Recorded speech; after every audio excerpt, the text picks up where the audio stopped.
मित्रों नमस्कार, मैं हूं करण और आज मेरे साथ मौजूद हैं श्रीमान कुंवर बहादुर त्रिपाठी जी, जो कि एक वैदिक विद्वान है, वैदिक प्रवक्ता हैं और धर्म के प्रचारक भी हैं।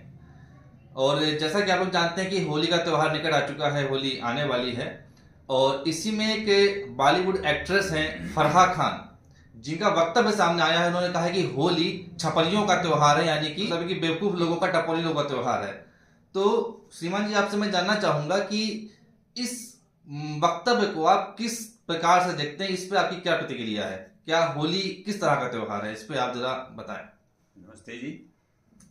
होली जो वर्तमान का पर्व का त्यौहार का विद्रूपता वाला है, उसको देखने के बाद तो कोई भी ऐसा कह सकता है।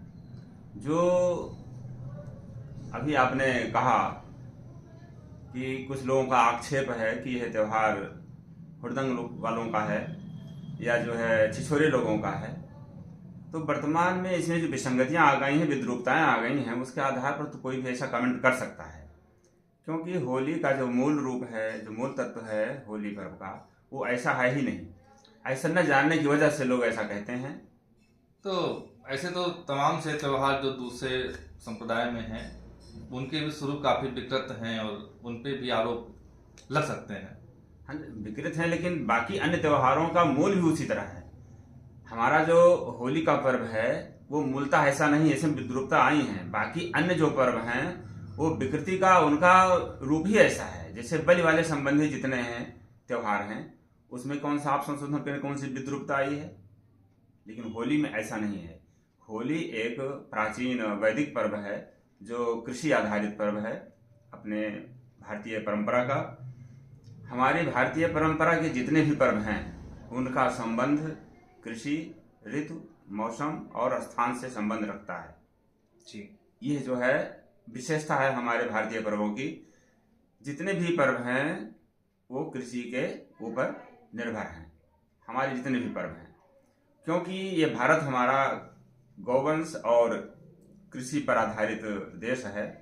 तो ये ये हमारे पर्व इसी पर आधारित है। होली का पर्व आप कह रहे हैं कृषि पे आधारित है, जबकि इसमें रंग खेला जाता है, पिचकारी खेली जाती है, पानी खेला जाता है और गले मिला जाता है और गुजिया खाई जाती है। आप कह रहे हैं इसका कृषि से संबंधित, कृषि से इसका क्या संबंध? बहुत सुंदर प्रश्न आपने किया। अभी हमने कहा कि हमारे अधिकांश पर्व मौसम, ऋतु, कृषि और स्वास्थ्य से संबंध रखते हैं। ऐसा कोई पर्व नहीं है जो निरर्थक मनाया जाता हो। हमारे यहाँ फसलों के मुख्य दो आयन होते हैं। एक होता है हमारा जो आषाढ़ मास में फसल बोई जाती है, और एक होता है शरद ऋतु में बोई जाती है। तो एक रबी फसल होती है, एक खरीफ फसल होती है। दो फसलें होती हैं।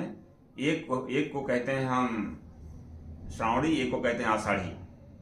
तो जो हमारी शरद ऋतु में फसल तैयार होती है उसको शारदीय कहते हैं, और जो हमारी ग्रीष्म ऋतु की फसल तैयार होती है उसको हम वासंती कहते हैं। रबी की फसल भी कहते हैं। रबी भी कहते हैं।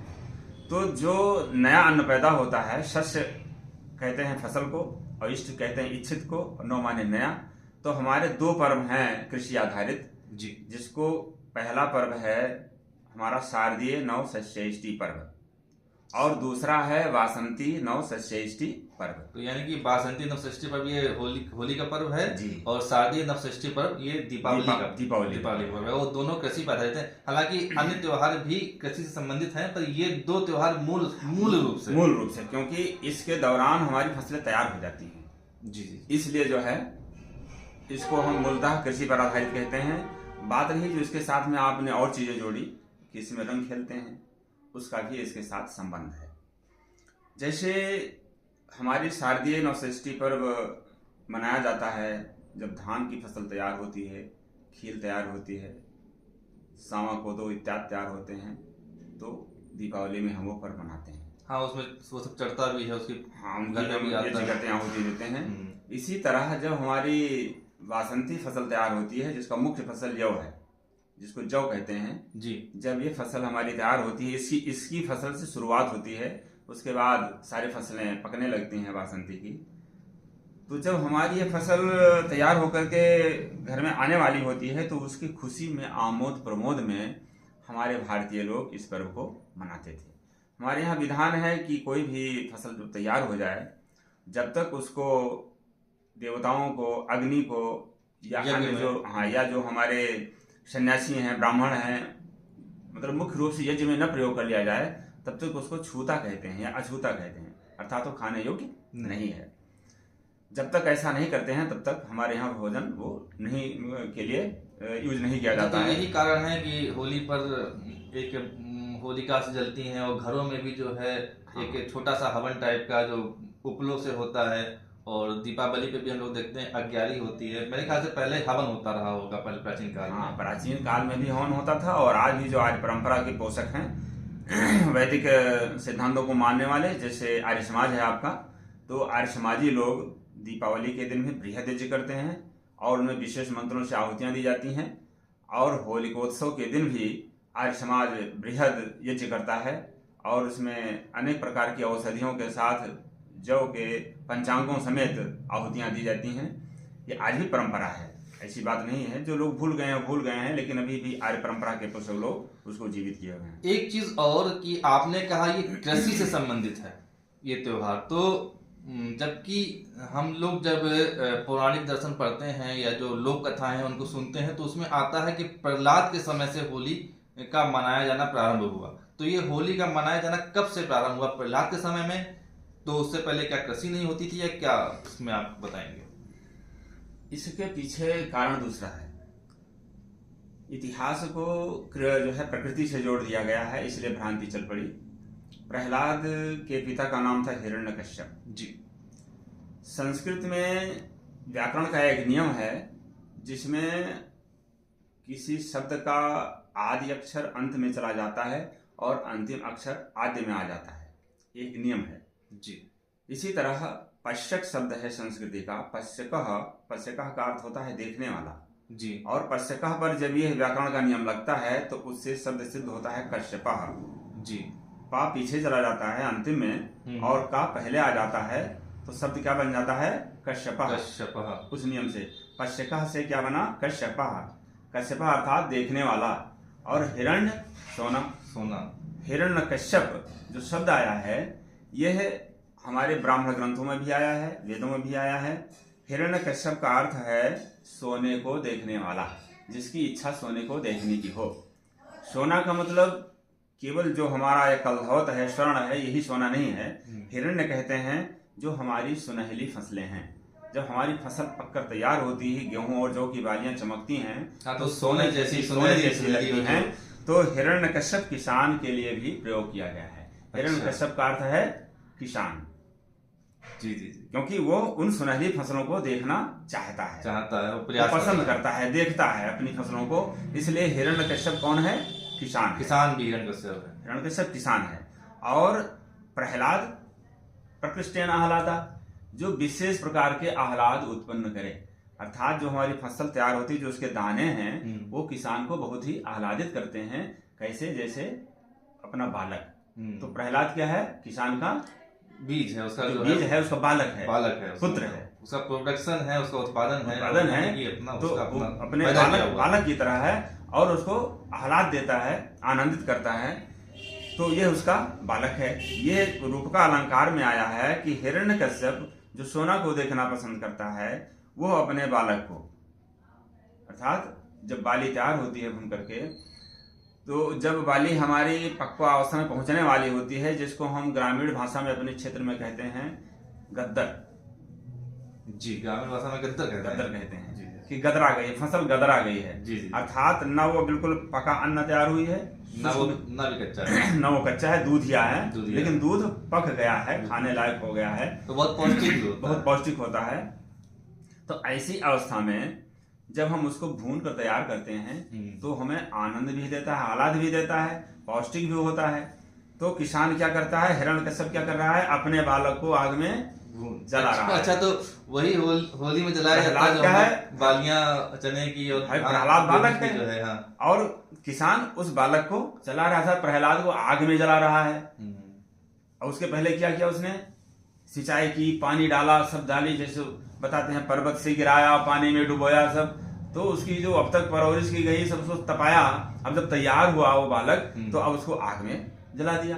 लेकिन हुआ क्या कि जो होलक है, होलक कहते हैं छिलके को, तो जो बीज का छिलका है उस जौ का या मटर का या चने का, तो चने का जो छिलका है उसको तो होलक कहते हैं। ये सब जो है प्रक्रिया है जो किसान करता है, जो पानी में डालता है, आग वो पर्वत मतलब है कि पर्वत से गिरा रहा है, यानी कि वो मेहनत कर रहा है फसल के ऊपर अपने। तो अब होता क्या है कि होलक क्या होता है, होलक जल जाता है, होलक जल जाता है, मतलब छिलका जल जाता है और प्रहलाद बच जाते हैं। यानी कि जो होलिका होती है वो जल जाती है और प्रहलाद जो उसके अंदर बैठे हुए हैं वो बच जाते हैं और उसी को होलक कहते हैं। तो वहां से होली शब्द बना। होलक का अर्थ होता है जिसको गारा में कहते हैं होरा, चलो होरहा खावा जाए, बच्चे कहते चलो आज होरहा खावा जाए, तो उसमें आलू को भी भून कर खाया जाता है, सिंघाड़े को भूनकर खाया जाता है, मटर को खाया जाता है, खेसारी को खाया जाता है, अरहर की फलियों को खाया जाता है, जौ की बालियों को भुना जाता है, गेहूं की बालियों को भुना जाता है। इन सबको होला कहते हैं। और एक विशेष नई बात आपको बताएं, हमारे क्षेत्रों में जौ और गेहूं की बाल भुनी जाती है तो उसको उर्मी कहते हैं। उमी, हाँ। चने को मटर को होला कहते हैं, होरहा कहते हैं, और जौ और गेहूं की बाल को जब भूनते हैं तो उसको उमी कहते हैं। और उमी किसका अपभ्रंश है? उर्मी का। उर्मी का अपभ्रंश है उमी, यानी उसका बदलाव। हाँ, गांव में ग्रामीण भाषा में उमी कहते हैं। कहते हैं उमी बहुत पौष्टिक होती है, उमी खाया जाएगा। अर्थात आग में भून करके जो आध पके बाल को भूनते हैं तो उसको उमी कहते हैं। और उमी उर्मी का अपभ्रंश है, और उर्मी का अर्थ होता है ऊर्जा वाला, तरंग, लहर। और सबसे ज्यादा पौष्टिक यही लगता है। जैसे पानी की लहर है तरंग, उसको उर्मी कहते हैं। गंगोर्मी, गंगा की लहरें, अर्थात लहर जिसमें उफान हो, तरंगे हो, हलचल हो, तो वो इतना पौष्टिक होता है, इसलिए उसका नाम उर्मी कहा गया, उमी रखा गया। अर्थात वो बहुत पौष्टिक होता है और स्वादिष्ट होता है। तो ये जो होला है ये प्रकृति का किसान से जुड़ा हुआ था, लेकिन उसको इतिहास के सियालकोट के राजा हिरण्यकश्यप से जोड़ दिया गया कि हिरण्यकश्यप नाम का राजा भी हुआ, क्योंकि वेद में आए हुए शब्दों से नामकरण हुआ है संसार में। और प्रहलाद भी उनका बेटा था। तो इस तरह कुछ हमारे रूढ़िवादी परंपरा के मानने वाले आचार्यों ने क्या किया कि वेदों में इतिहास ढूंढा और उन शब्दों से इतिहास के जो प्रकरण थे, हाँ, उनसे जोड़ दिया, इसलिए एक कहानी बन गई। ऐसा नहीं है, हिरण्यकश्यप से पहले भी नवस्य सृष्टि पर वासंती होती थी, यानी कि पहले से होता था। यानी कि जब से कृषि विद्या का ज्ञान, जब से सृष्टि बनी है, मानव का सृजन हुआ, तब से ये सारे पर्व मनाए जा रहे हैं। इसीलिए इनको हमारे यहाँ वैदिक पर्व कहा जाता है। जब से वेद है, सृष्टि के प्रारंभ से, मानव सभ्यता के प्रारंभ से ही ये सब त्योहार हम लोग सारे त्योहार मनाए जा रहे हैं। तो ये एक आपको मेरे ख्याल से लगा होगा बहुत बड़ी और रोचक जानकारी मिली होगी कि होली का त्योहार हिरण्यकश्यप और प्रहलाद से नहीं बल्कि उनसे भी पूर्व, जब से मनुष्य की उत्पत्ति है, मानव की सभ्यता का प्रारंभ है, तब से हमारा ये शारदीय नवसृष्टि पर्व और ये बसंतीय नवसृष्टि पर्व यानी कि होली और दीपावली के त्योहार मनाए जाते आ रहे हैं। और ये कृषि से जिस प्रकार से आपने, किसान से किस प्रकार से आपने इस पर्व को जोड़ करके, जो इसका रहस्य है, जो इसकी सच्चाई है, जो इसकी सत्यता है, वो हम सबके सामने आई है, ये बहुत ही रोचक है, बहुत ही अद्भुत है और बहुत ही प्रशंसनीय है कि हमारे त्योहार कितने अधिक विज्ञान संगत हैं, साइंटिफिक हैं। किसी भी अन्य मजहब के, जैसा कि फराह खान ने बोल दिया हमारे होली के त्योहार को, किसी भी अन्य मजहब में, किसी भी मत मजहब संप्रदाय में इतनी साइंटिफिकली कोई भी फेस्टिवल नहीं है। और अब इसके बाद में थोड़ा शौर, जो अभी आपने प्रश्न किया था उसमें दो पक्ष और थे। जी कि इसमें हम रंग डालते हैं, हाँ, रंग खेलते हैं, गुजिया खाते हैं, उसका भी कारण है। क्योंकि मैंने कहा था हमारे पर्व कृषि, ऋतु और स्वास्थ्य से संबंध रखते हैं। तो अब ऋतु क्या है? बसंत ऋतु कब आती है? शरद की बात आती है। शरद के ऋतु में आदमी ठीक से स्नान नहीं कर पाता जी। कपड़ा निकाला ठंडक में, हाँ, और तुरंत पानी डाला, हाँ, और चला आता है, तो हमारे अनेक प्रकार की त्वचा रोग हो जाते हैं, स्किन डिजीज हो जाती हैं। सर्दियों में स्किन, तो जब सर्दी कम होने लगती है तो उसमें क्या किया जाता है कि हमारे यहाँ व्यवस्था थी, आयुर्वेद भी कहता है, चरक संहिता और जो सुश्रुत संहिता में अन्य विद्वानों ने भी बताया है कि टेसु अर्थात पलाश, सेमल, गुलाब, गेंदा, इन सारे फूलों को एक बड़े मिट्टी के पात्र में पानी में डाल दिया जाए और 2 दिन तक वो उसमें पड़ा रहे, उस फूलों का उसमें अर्क आ जाए। तो उस पानी को गुलाब बांस की बनी हुई पिचकारियों में भर करके एक दूसरे पर डाला जाए तो उससे क्या होता था, आनंद भी आता था, वो क्योंकि सुगंधित होता था, उसमें इत्र बन जाता था, उसको कुसुम सार कहते हैं।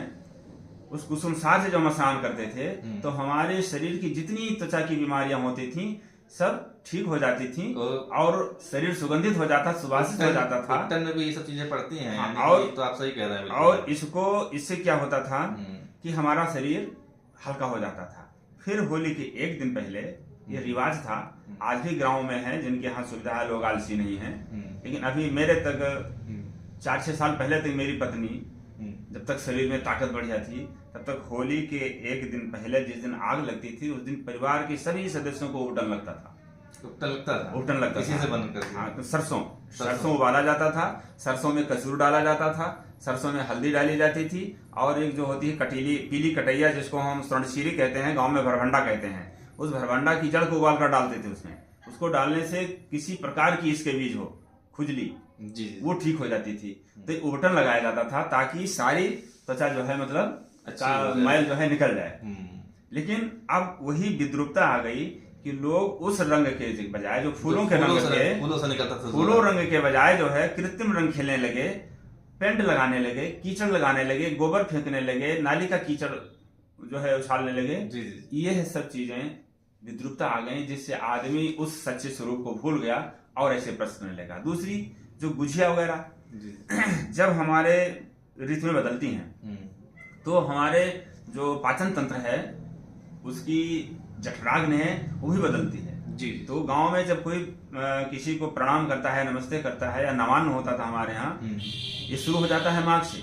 उधर भादों में भी नमा होता है, इधर भी नया नमा होता है जो है माघ में, दोनों तरफ नई फसल जो तैयार होती है। उधर सामा से होता है, इधर जौ से होता है जी। तो जब नवा में हम लोग पैल छूते हैं, पैलगी करते हैं बुजुर्गों को, तो आशीर्वाद देते थे कि नवा धरो पुरान खाओ, अर्थात नया अन्न उष्ण होता है, वो ठीक से नहीं पचता है, पुराना अन्न ठीक से पचेगा।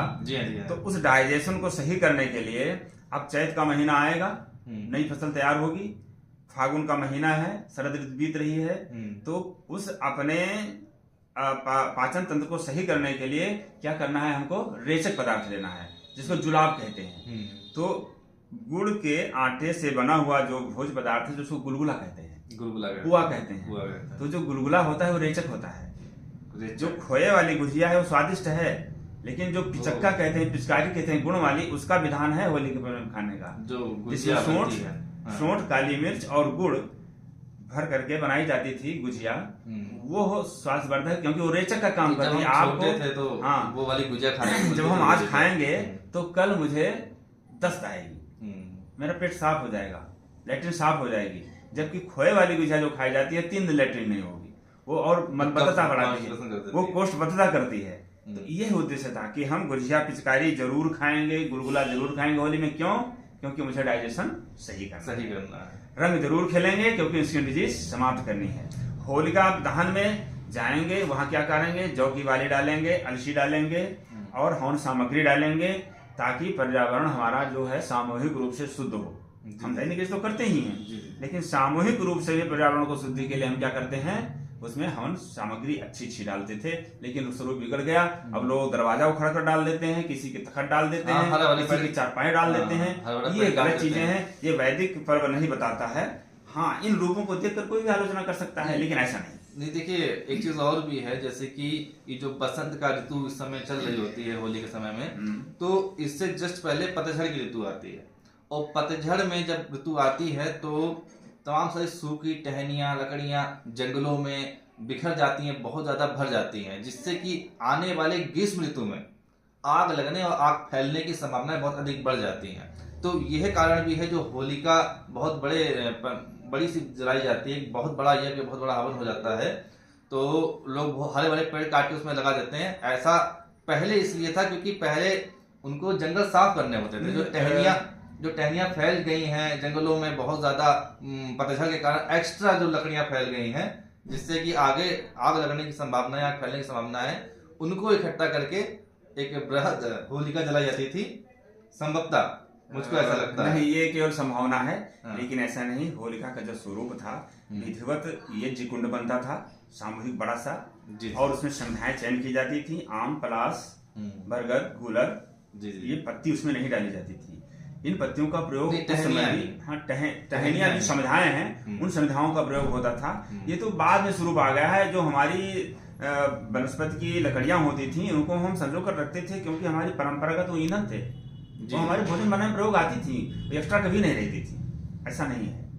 विधिवत स्वरूप हमारा वैदिक वही था, यज्ञ जो है यज्ञ कुंड बना करके और विधिवत उसमें सामग्री डाल करके। बाकी तो जो एक्स्ट्रा होती थी वो हमारे रसोई में प्रयोग होती थी, सालों की साल चलती थी, हम उनका ईंधन प्रयोग करते थे, क्योंकि इतनी खपत रहती थी, हमारे भोजन उसी पर बनते थे। बहुत अच्छी जानकारी और बहुत ही अलग तरह की जानकारी आज आपसे जानने को मिली है। और हम लोग बचपन से ही होली का त्यौहार मनाते आए हैं, पर होली का जो वास्तविक स्वरूप है, सच्चा स्वरूप है, और जो वैज्ञानिक स्वरूप है, और जो वैदिक काल से, ऋषि मुनियों के काल से ये जो परंपरा जो चली आ रही थी, जिसको हम सब लगभग अधिकांश भूल चुके हैं उसके वैज्ञानिक रहस्यों को, तो आज आपके माध्यम से जानने को मिला है। और जो गुजिया वाली बात आपने बताई, ये जब मैं छोटा था तो घर पे बनती थी ये सोट वाली गुजिया, और वो भी खाने को मिलती थी, और बहुत वो भी स्वादिष्ट होती हैं और शरीर के लिए लाभदायक होती हैं। तो वही वाली गुजिया का विधान था। ये भी आपने बिल्कुल सही बताया। सभी बातें आपने बिल्कुल सही और वैज्ञानिक तथ्यों के आधार पर बताई। तो और इसमें जो है और हमारी सामाजिकता की बात है, क्योंकि ये त्यौहार एक साथ में जोड़ने वाला त्यौहार है। जी हाँ जी। इसलिए क्या होता था कि हमारे जैसे होलिकोत्सव का पर्व निकट आता था, अर्थात फागुन लगता था, तो शुक्ल पक्ष जैसे प्रारंभ होता था, उसी दिन से गांव में हर आदमी के घर टर्न वाइज चौताल, डटताल, दोताल, होली जी और धमाल, ये गीत थे। गीत की हाँ, जैसे सवैया छंद दोहा है, ऐसे गीत के जो हैं चौताल, डेढ़ताल, दोताल, ये गीत हैं। इन गीतों को हम गाते थे और उस गीतों के माध्यम से अपनी प्राचीन संस्कृति को भी याद करते थे, ऐतिहासिक चीजों का, और उपदेश वाली, और अपने राजा महाराजाओं के प्रकृति संबंधी उन गीतों के माध्यम से। तो हम अपनी संगीत विद्या को भी संजोए रहते थे, अपने इतिहास को भी संजोए रहते थे, और लोग मिलजुल कर इकट्ठा होते थे जो भूले बिछड़े दूर रहते थे। जैसे एग्जाम्पल के रूप में हमारा जो गांव है वो पयागपुर स्टेट के नजदीक है। जी हाँ, बहराइच जनपद में। तो जो पयागपुर के राजा थे उनके ऊपर धमाल गाई जाती थी। मुझे याद है अच्छा। कि महाराज पयागपुर के आला जो आला उदल से संबंधित है क्या ये? पैदा भय नाम वाला ने महाराज जो पयागपुर के राजा थे, उसी में आते उनका वर्णन कहता है, कौशलेंद्र विक्रम सिंह राजा का नाम है, वीरेंद्र विक्रम सिंह राजा का नाम है, सुंदर रियासत पयागपुर सुंदर सुखधाम है, वीरेंद्र विक्रम सिंह राजा का नाम है, पैदा भय नाम वाला। जी। और उसी में उस छोटे भाई उनके थे कि छोटे साहब हैं उम्र के थोड़े, ये गुण भारी पान नहीं खाते, अधर्म बीज दर्शन दर्शाते, जिनके मुख हंसत हो तो वो जियारा। तो अब ये क्या था, इतिहास था अपने राजा महाराजा का। जी। और एक अक्सर चौपाल गाती थी कि जब महाभारत का युद्ध होता है और श्री कृष्ण जी दूध बन करके जाते हैं, जी, तो उसका वर्णन आता है कि अंध सोन दरबारा हो दिन सारा। जी। जब श्री कृष्ण जाते हैं दूध लेकर के महाभारत में धृतराष्ट्र के पास जब जाते हैं, जो 5 गांव की मांग करते हैं, जब मांग करते हैं, तो अब ये सब गीत क्या है, हमें संदेश देते हैं। फिर एक भगवान राम के ऊपर अक्सर गाया जाता है धमाल में, कि जो है सिया पिया की खबर नहीं पाई। फिर विकल सुदामा हिना ने जो है सुदामा का प्रकरण आता है, और कृष्ण जी के बारे में तो अनेक प्रकार की चौताल धमाल गाए जाते हैं। लेकिन वर्तमान क्या है कि भाभी को अनेक प्रकार की गाली दी जा रही है, महिलाओं को गाली जा रही है, तरह तरह की गंदे अश्लील गीत गाने जाने लगे। जबकि वही हमारा रामायण क्या कहता है, भगवान राम जब सीता जी का हरण होता है और सुग्रीव जी गिरे हुए उनका आभूषण लाते हैं और लक्ष्मण से पहचानने के लिए कहते हैं, तो लक्ष्मण जी क्या कहते हैं, ना हम जानामि केयूरे, मैंने चेहरा कभी देखा ही नहीं, मतलब ना हम जानामि केयूरे, ना हम जानामि कुंडलम। चरण कमल ही मैंने देखे हैं हमेशा, उनके चेहरा तो देखा ही नहीं, मैं पहचान ही नहीं सकता। हाँ, मतलब वो कह रहे हैं कि ना हम जानामि केयूरे, ना हम जानामि कुंडले, और जो पैर में पहनने जाना वाला है नूपुरे तू बीजानामी प्रातः नित्यम अभिवंदत। मतलब मैं उनके केयूर को नहीं जानता, जूड़े को नहीं जानता, कंगन को नहीं जानता, मैं नहीं पहचानता हूँ, लेकिन ये नूपुर को जो पहचानता हूँ, जो पैर का आभूषण है, क्योंकि मैं रोज पैर उनके छूता था, इसलिए मुझे याद है। तो जो अपने अपने यहाँ भाभी को माँ के समान समझ जाता था, उस भाभी को होली में गाली दे रही फागुन के महीने में, तो हमारा स्वरूप बिगड़ गया है। स्वरूप बिगड़ गया है, त्योहार मनाने का तरीका बदल गया है, स्वरूप बिल्कुल विकृत हो चुका है। अरे बड़ी सुंदर सुंदर गीत गाए जाते हैं, हम लोग बचपन में आते, एक गाते थे कि जो है पुरैन पात सकल सकल जल भीतर जैसे रहे भिगोई। जिस तरह कमल का पत्र पानी में डूबते हुए भी उस अलग है, उसी तरह इस संसार में तुम्हें रहना है कि प्रीति करो दिलदार लखे नहीं कोई, ऐसी प्रीति करो कि जिसको कोई देखे ना, लेकिन प्रीति करो। प्रीति करो दिलदार लखे नहीं कोई, कैसे पुरैन पात सकल जल भीतर जैसे रहे भिगोई, जैसे रहे। ऐसे अनेक प्रकार के चौताल धमाल गीत होते थे। इसमें एक खास बात ये भी है, जैसे कि हर कोई पढ़ा लिखा समझदार तो होता नहीं है, तो जो इसकी वैज्ञानिकता है, जो इसमें आयुर्वेद है, जो इसमें स्वास्थ्य संबंधित लाभ हैं इस त्योहार को लेकर के, तो हर कोई तो पढ़ा लिखा होता नहीं है। तो जो पढ़े लिखे लोग हैं, जो समझदार हैं, जो गुरुकुल में पढ़े हैं या आचार्य लोग के साथ में रहे हैं, वो तो अपने स्वास्थ्य शरीर को स्वस्थ रखने के बहुत सारे तरीके जानते हैं। पर जो नहीं जानते हैं वे लोग भी त्योहार के माध्यम से अच्छे खान पान को या जो उसको जीवित रखे हुए हैं, उस मौसम में संबंधित जो उचित खान पान है वो हमारे इन त्योहारों के माध्यम से हम तक पहुंचता था और सबके पास पहुंच जाता था, परंपरा में आता था, परंपरा में आ जाता था। यही उद्देश्य था कि सब लोग इस जो स्वास्थ्य वर्धक परंपराएं हैं उनके साथ जुड़ जाए, उनको भूले ना, वो हमारी परंपरा में बना रहे। यही उनका उद्देश्य था। तो हमारा उद्देश्य ये है कि हम पुनः उन परंपराओं को जगाने का प्रयास कर सकें। इसीलिए इस वीडियो के माध्यम से आप सबके साथ सम्मुख हम आए हैं। और कुछ संदेश देना चाहेंगे आप? संदेश यही देना है कि होली का अर्थ क्या है। जैसे किसी ने पूछा कि आप भैया वहां गए थे, तो कहा हम होलिए। हाँ, हम होलिए। होली मतलब पूर्ण हो गया, परफेक्ट हो गया, काम पूरा हो चुका है। होली तो हम ये समझ करके कि हम जो कुछ हुआ वो तो होली है, लेकिन अब हम इस होली के अवसर पर अपने जो कुछ अधूरे काम है उनको पूरा कर लें और एक बने, नेक बने तथा इस यज्ञीय परंपरा के माध्यम से इस त्योहार को मनाएं।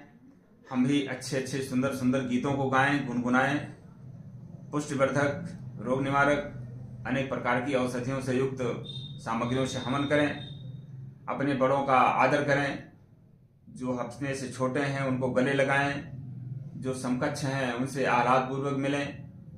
अर्थात जातिवाद, प्रांतवाद, भाषावाद, इन सभी बातों से उठ करके क्रीडवंतो विश्वमार्यम की भावना से समाज को एक करें, सबको मिलाकर चलें, क्योंकि होली एकता का पर्व है। सब लोग मिलकर रहें, गले लगाएं। इति ओम, यही मेरा संदेश। बहुत बहुत धन्यवाद।